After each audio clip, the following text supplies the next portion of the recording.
Hello everybody and welcome back to Red Eagle Politics. Make sure you like this video down below and subscribe to the channel if you are new.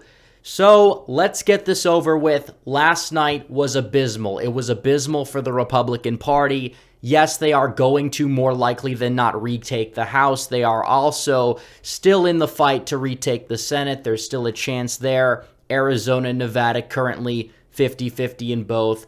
Georgia's going to a runoff. But either way, it doesn't matter. However you want to chalk this up, it is an L. This is a massive loss for the Republicans. The fact that they were given a golden opportunity and underperformed every single expectation when every single metric was supposed to fall in their column, it didn't happen. The polls actually overestimated Republicans. You look at the fact that the energy was not there in a lot of the places in this country where they needed to win. The Rust Belt, there was no energy there whatsoever. And John Fetterman, the man who cannot remotely string together a coherent sentence to save his life, is going to be the senator from the state of Pennsylvania.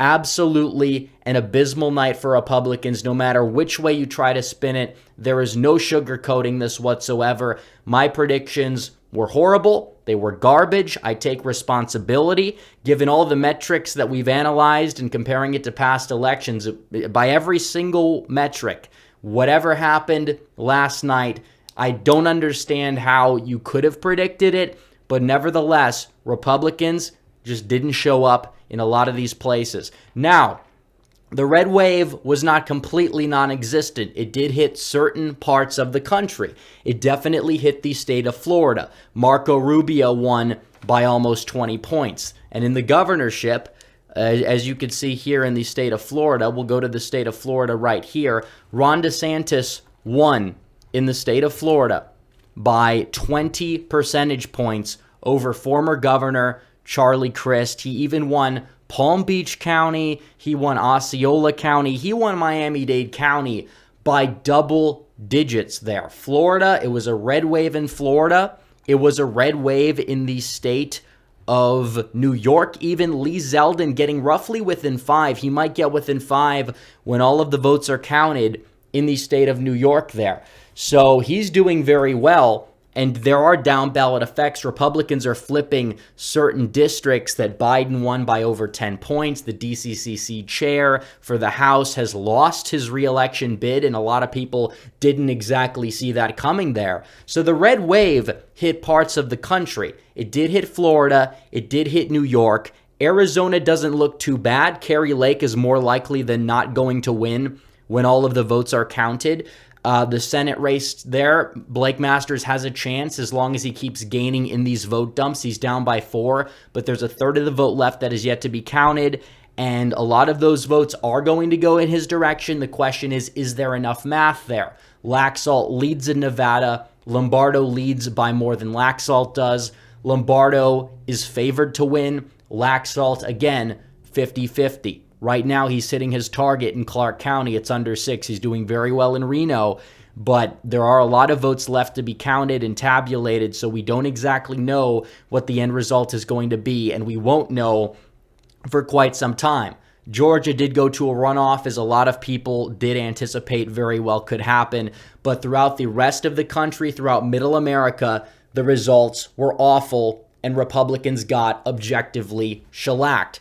North Carolina, Ted Budd won by 4, vastly underperforming expectations in North Carolina. In Ohio, Vance won by just under 7 percentage points there. Not really the best showing. And it's funny because usually polls have underestimated Republicans in the Rust Belt.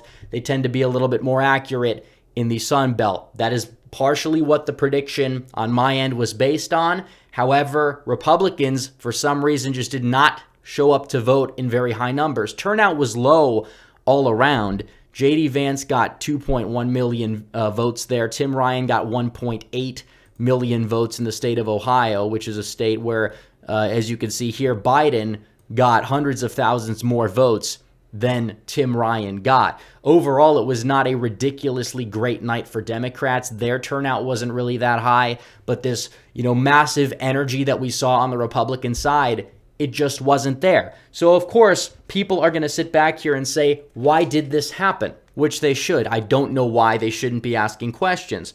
But the bottom line here is you can't sit back here and say it's 1/6 in democracy. You can't say that. Because states where you would have anticipated that message may have energized the Dem base more, they're not energized. It's not a uniform red trickle. In some places, it's a blue trickle. And in other places like New York and even California to a large extent, where Republicans are breaking 40 statewide, we'll see if that holds. It is actually a red wave in a lot of these places, and Republicans are picking up some House seats here and there. So this does need to be analyzed, and we look at middle America where you see these shifts, and we could actually look at the shift map compared to 2020. Mainly middle America, Wisconsin, even Mandela Barnes getting like 49% of the vote, Ron Johnson winning by 2, Tim Michels imploding at the governor's level. Absolutely abysmal showing for Republicans. Their turnout was not exactly where it needed to be in order to win this state. Johnson got good margins overall compared to Trump in 2020, but compared to really where he was expected to be, the energy just was not there for Republicans overall in a lot of these places. So you may say, well, why are they doing so well in New York then? Why are they doing so well in Florida? Why is Lake going to be winning in Arizona if it's such an abysmal night? And the truth is, messaging matters. Some people will say candidate quality matters. A lot of these people are technically true, although they do have a warped sense of what candidate quality is. There are a lot of establishment Republicans that a lot of these so-called strategists will say are very high-quality candidates that also bombed tonight. And this is true. Even electoral juggernauts like Chuck Grassley, he's up by 12? That's very, very low. I mean, he's barely outrunning Trump in the state of Iowa. And that's the Chuck Grassley that won the state in 2016 by 30 points, almost carried Johnson County. I mean, this is what we're dealing with here. It is a Republican implosion because they're not energized to turn out. A lot of these disaffected voters just were not necessarily very enthused about this election, which really says something because of the fact that this administration is hated. They are vastly underwater. They are very unpopular. You have foreign policy failures. You have an economy that is in shambles by many metrics. Inflation is through the roof. Gas prices have been absolutely through the roof. You have a border crisis going on. But still, a lot of people in a lot of these states, especially states that are not ancestrally Republican, but they may like Trump, they were not necessarily super enthusiastic to come out and vote to hand Mitch McConnell and Kevin McCarthy the Senate and the House, respectively. And this is very, very true. And they're getting shellacked in a lot of these places, and Trump is going to be bearing the blame for this, even though he is not responsible for the blame. The GOP will never learn. They won't understand that they haven't been reaching these voters effectively. They won't look to examples of solid campaigns that didn't stab the base in the back, but still were able to energize enough independents that actually cared about the issues that were being brought forward to actually win. And this is a problem. Donald Trump, it's not his fault last night for what happened. There's no way you could really chalk it up to being his fault. Donald Trump took a very hands-off-ish approach to the midterms. He didn't really do that many campaign rallies. Now, I will say, if anything, he wasn't involved enough because you look at turnout in rural Pennsylvania and Ohio. This is Trump country. But you look at this. Dr. Oz underperformed vastly, uniformly, in rural Pennsylvania. Philadelphia was not the problem. It really wasn't. Northeastern Pennsylvania, certain counties up here, it really wasn't the problem. The rest of the state was a problem. And it's not necessarily a whole lot of voters that are buying the whole, oh, Fetterman, he's a big dude, he's a union guy, they're going to vote for him.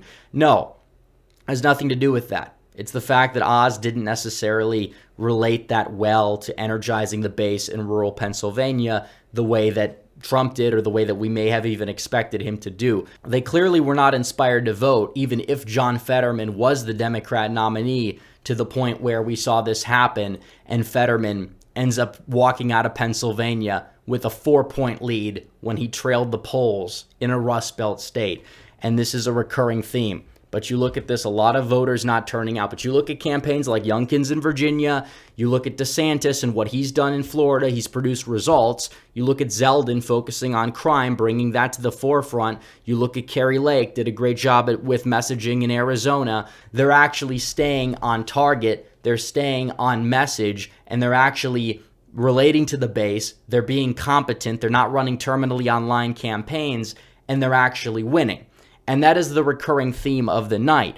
It doesn't really even matter what faction that a lot of these Republicans come from. If they're able to do this and do this effectively and not stab the base in the back and run a competent campaign, they are going to get it done. That's why this is a regional red wave. You look at the discrepancies from a place like New York and Florida, and then you compare them to a state like Ohio or a state like Pennsylvania. The red wave missed the Midwest. The Republicans spend way too much time focusing on voters that they cannot win, and then they still fail with those voters instead of actually trying to relate to the base, tap into the Trump base more. They can't do it. They'll blame Donald Trump. They'll blame the man that saved them from becoming a regional party because they can't turn his base out. Only he can. And this is going to be a problem for the Republicans in the future. Absolutely. Because if they can't relate to that base, they're not going to be able to win elections, and that is the truth. But overall, it wasn't really the best night. Yes, Republicans can still win the Senate. Yes, they more likely than not are going to win the House. If you look at the districts that Republicans are expected to win or are already favored in New York Times, you could look at the needle right here. Yeah, they are already at 219 seats. When it's all said and done, they're probably going to end up with a 5 to 10 seat majority there. The Senate, there are more question marks, no doubt. And I know a lot of people didn't see this coming, but by every metric, they defied expectations because voters in the Rust Belt did not turn out. If Dr. Oz actually went out there and won in the state of Pennsylvania, it would have been a vastly different night. If you saw more Rust Belt energy, if you saw more flips there, you would have seen that majority and how many seats they've gained go from about 10 seats to 25. And then on top of that, you probably would have seen Oz win that Senate seat there. You'd be talking about 52, 53 Senate seats, and my initial prediction would have likely upheld. But the governorships is also another train wreck. Kari Lake will pull it off when all the votes are counted, more likely than not, because the remainder of the ballots are going to be more Republican. But Kansas, they couldn't win Kansas, couldn't win Maine, couldn't win Michigan, couldn't win New Mexico, couldn't win obviously New York, even though Zeldin did overperform. He doesn't really get knocked a whole lot there. But you look at this, incumbency won tonight at the governorship level. A lot of Republican incumbent governors like Kemp, Abbott, DeWine, etc., they were able to pull it off, but it's looking like Nevada may actually be the only flip, which is interesting. A lot of apathetic voters, a lot of the people that are voting surprisingly chose the status quo, but turnout overall was not really that high compared to what we anticipated, and it's just awful. It is. It's not a good night for the Republicans, and Kevin McCarthy does not deserve to be Speaker. Mitch McConnell does not deserve to be Senate Majority Leader, and the current leadership of the Republican Party should all be fired. They should gut the total apparatus because this is a fire festival. This is abysmal. Worst administration in recent history, and still you're able to, get a narrow majority in the House? You might not even win the Senate. You could only flip one governorship. Democrats had a net gain of one governorship. It's just a disaster, a total disaster. And I know my predictions were awful, but I did, about a month ago, do an article on the website for exclusive members where I wrote the 3 scenarios for the Republicans in the midterms. And this was the nightmare scenario, the red ripple, if that. And here, I'm going to read this. Republicans narrowly took back the House last night in what was an otherwise disappointing night for the GOP. While the final generic ballot RCP average was 1.2% Republican, they still ended up losing it by 0.5%, proving the election mafia correct. Still, they ended up narrowly taking the House by 5 seats, which many people blamed on redistricting. Some Republicans blamed the Dobbs v. Jackson decision for an uptick of Democrat support among college-educated whites and women, whereas other Republicans blamed their underwhelming performance with turning out working-class whites on poor GOP messaging. In terms of the Senate, Republicans fell short in every competitive swing seat except Nevada, leaving them with the same amount of Senate seats that they had before the election. Oz falling short in Pennsylvania after 3 a.m. was the nail in the coffin for their hopes at Senate control.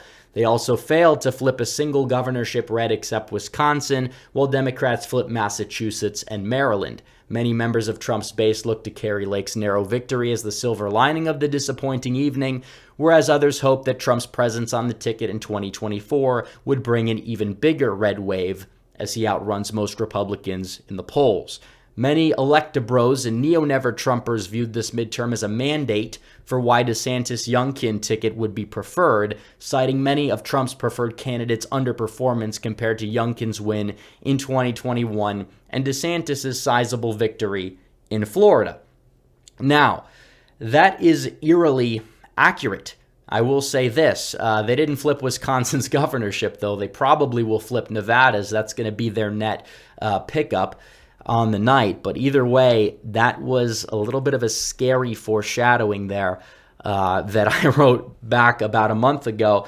And it's true, a lot of people are going to be blaming Trump, DeSantis winning by 20 because he's been a good governor. A lot of people are saying, well, he has the mandate now. He has the mandate for 2024. And it is not necessarily true. And we'll talk about this in future videos for why I think that that is the wrong takeaway. But it's like Trump really didn't get that involved in the midterms. Maybe if he announced or got more involved, then Republican turnout and the Rust Belt would have been a little bit higher if he barnstormed all of the states.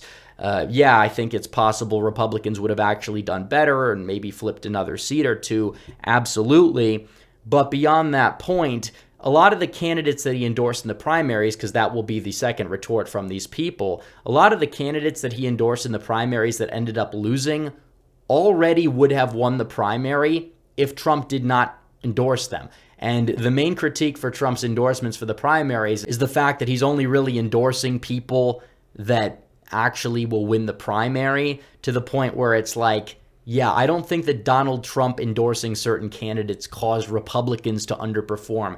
It's gaslighting, because I know very well that if Republicans won big tonight, they would say this is proof for why we don't need Donald Trump to win elections, DeSantis 2024. That's exactly what these people would say. So they're going to blame Trump regardless. It's not Donald Trump's fault, but it's disappointing. But they will never take the blame themselves. They'll never blame McConnell or Tom Emmer or Kevin McCarthy. They'll always put the blame on Donald Trump, the man who saved them from becoming a regional party.